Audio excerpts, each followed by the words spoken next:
এমন একটা রোগ যেটাতে সে শুধু নিজে নয়, তার পরিবারও পুরো শেষ হয়ে যাচ্ছে চিন্তা করে করে কি হবে না কি হবে। এখন মানে দিনের পর দিন যে কী হচ্ছে মানে কিছু বুঝতে পারা যাচ্ছে না। প্রথমে হলো অস্মিকার, তারপর হৃদিকার, আদিত্যর, তারপর আমাদের নিজেদের রিলেটিভের মধ্যে। আমি তো সকলের ভিডিও বানিয়েছি, আমি ভাবতেই পারিনি কখনো যে নিজেদের রিলেটিভের মধ্যে এরকমটা হয়ে যাবে। এই যে বাচ্চাকে দেখতে পাচ্ছ, মাত্র বয়স 6 মাস, তার এখন যেটা হয়েছে রিপোর্টে ধরা পড়েছে SMA টাইপ 1।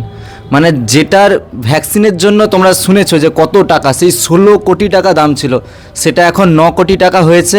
তো এই বাচ্চাটার চিকিৎসার জন্য সেই ভ্যাকসিনটা দরকার, খুব দরকার। সেটা ছাড়া এই বাচ্চাকে কখনোই সুস্থ করা যাবে না, আর সেটার দাম 9 কোটি টাকা। বাচ্চাটা না পারছে, তার দেখো কেমন দেখছে, কত সুন্দর দেখছে। সে তো জানেই না যে তার কি হয়েছে, কত সুন্দর মিষ্টিভাবে দেখতেছে আমার দিকে। এই ওষুধটা খাওয়ানো হচ্ছে, এটা 15 দিন চলে এই ওষুধটা, আর এটার দাম হচ্ছে 15,900 টাকা। এইটা খাওয়াতে হচ্ছে। এইটা খাওয়ানোর জন্য যেই সিমটমগুলো আসার কথা, যেমন সর্দি কাশি বলো বা মানে শ্বাসনালীতে খাদ্য আটকে যাওয়া, এগুলো হয়নি এই ওষুধটা খাওয়ানো হচ্ছে বলে। এখন একটু মানে সুস্থ টাইপের দেখাচ্ছে, কিন্তু আদতেও সে সুস্থ নয়। এই ওষুধটা দিয়ে তাকে এখন একটু সুস্থ রাখা হচ্ছে। নমস্কার, আমি অন্তরার মা। আমার মেয়ের একটি বিরল রোগে আক্রান্ত, যার নাম স্পাইনাল মাসকুলার অ্যাট্রফি টাইপ 1। আমার মেয়ের এই জন্য একটি ইঞ্জেকশনের দরকার, যে ইঞ্জেকশনটির দাম 9 কোটি টাকা। একটি মধ্যবিত্ত পরিবার এত টাকা অসম্ভব।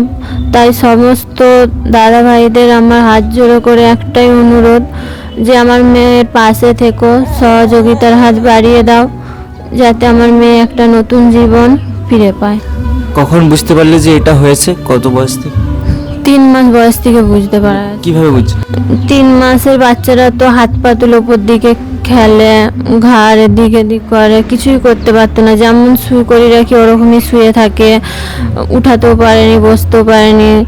তারপর ডাক্তারখানা যাওয়া হয়েছিল, ডাক্তার একটা বললো রিপোর্ট করতে হবে। সেই রিপোর্টটা ব্যাঙ্গালোর গিয়েছিল। ব্যাঙ্গালোর থেকে 1 মাস পরে আসার পর বুঝতে পারা গেল যে SMA টাইপ 1। রিপোর্টটা 1 মাস পরে আসছে, কিন্তু 1 মাস পরে যে রিপোর্ট আসছে আর তার হাতে SMA টাইপ 1, তো এখানে সময়ও বেশি নেই। এখানে 2 বছর বা 3 বছর এরকম কোনো সময়, 18 মাসের টাইম আছে। হ্যাঁ 18 মাসের মধ্যে 6 মাস হয়ে গেছে অলরেডি বন্ধুরা, আর বেশি একদম সময় নেই। আর 1 বছর পুরো পাক্কা, আর 1 বছর মাত্র বাকি।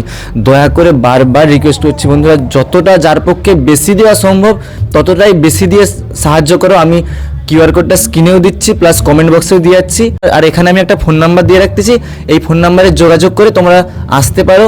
ঘাটাল মনোহরপুর কোপাটের পোল খ্রিস্টান স্কুলের একদম পেছনে। এখন সে বাপের বাড়িতে আছে, আর স্ক্রিনেও আমি নাম্বার দেবো। এখানে আসার পর, ঘাটালকে আসার পরে এই নাম্বারে যোগাযোগ করলে যারা ভিডিও বানাতে চাও বা যেইভাবে হেল্প করতে চাও, তোমরা দয়া করে এসে হেল্প করে যাও বা ভিডিও বানিয়ে যাও, যাতে আরও অন্যরা সাহায্য করতে পারে। আর এই ভিডিওটাকে যত বেশি পারো শেয়ার করো। যাদের পক্ষে সম্ভব নয় টাকা দেওয়া বা টাকা পাঠানো, তারা যত বেশি পারো ভিডিওটাকে শেয়ার করো, যাতে যাদের পক্ষে দেওয়া সম্ভব তারা যেন টাকা দিয়ে হেল্প করতে পারে। আর ভ্যাকসিনটা কিন্তু দিতেই হবে, ওইটা না হলে কিন্তু বাচ্চাকে সুস্থ করা সম্ভব নয়। এবার তোমরাই বলো যে একটা সাধারণ ঘরে 9 কোটি টাকা পাবে কোথায়?